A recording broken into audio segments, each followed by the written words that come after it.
Red Line Logbook here for Wistoria chapter 36. And we start off actually 4 days after the spell was cast on Will to go back into his memories. Yeah, he's been unconscious for a long time. Julius, of course, is getting worried and is now currently yelling about it, mocking Kerwin about how by looking through his old memories he'll unlock a new power. That's absurd, he basically calls it. That's only something that happens in manga and anime. Anyway, Kerwin isn't concerned. In fact, she says she prefers it doing this way over Finn's. She says Finn knows way more about swords than she does, obviously, but we need to take a different approach. We need to go back to the origin of Wand and Sword. And that's when we see some photos on Kerwin's desk. By the way, Kerwin has been watching Will for a long time, because she says she's been watching them for a while. Okay, I assume that means when they enter the tower or around the time they enter the tower. No.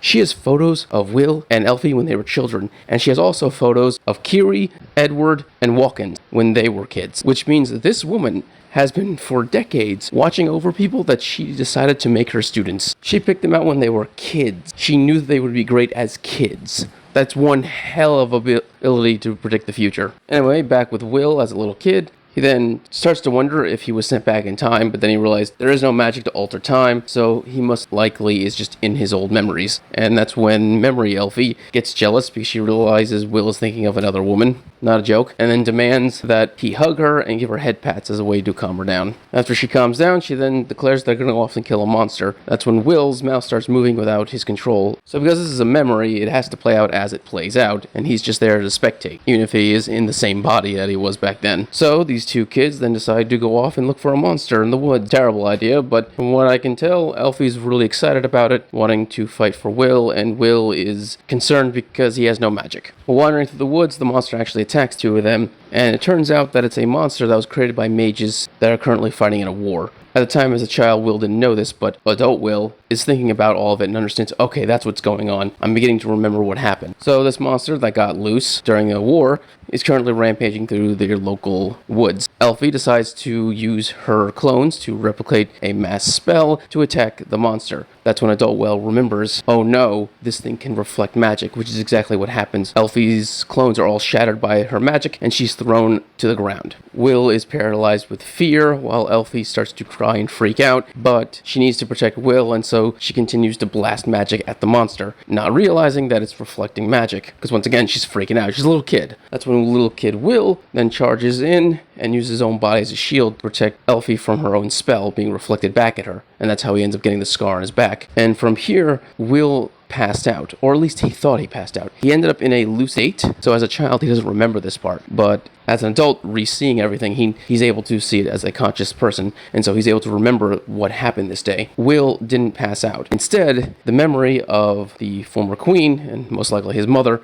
tells him it's time to awaken, and this is when he first activates Weiss. It's not a full-powered Weiss like before. His hair doesn't go white, but he does begin to bellow off like white glow and steam and such off his body. He then grabs Elfie's magic shard that's currently on the ground because she was blasting it everywhere, and it transforms into a sword, and now he has the power to fight.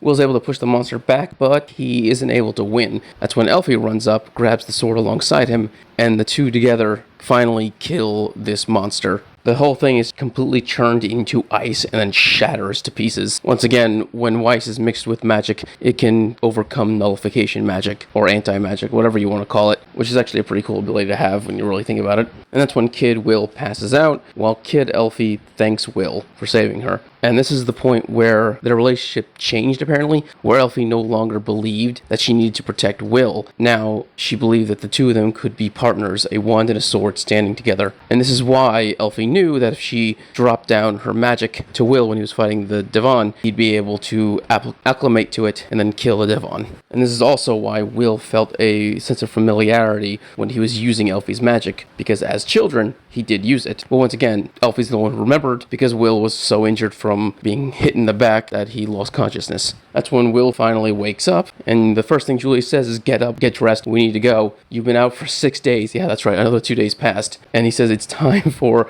the second test. Kerwin then asks Will if he has what he needs, and as he's getting dressed in his uniform, he then says, yes, I remember everything, and I can do this. And so Kerwin says, alright, then let's create a new era of Wand and Sword. And so Will and Julius head off to compete in their second test to become colors. Alright, if you enjoy this video, subscribe, give a thumbs up so you can enjoy more with story and other amazing things. Thank you and have a great day.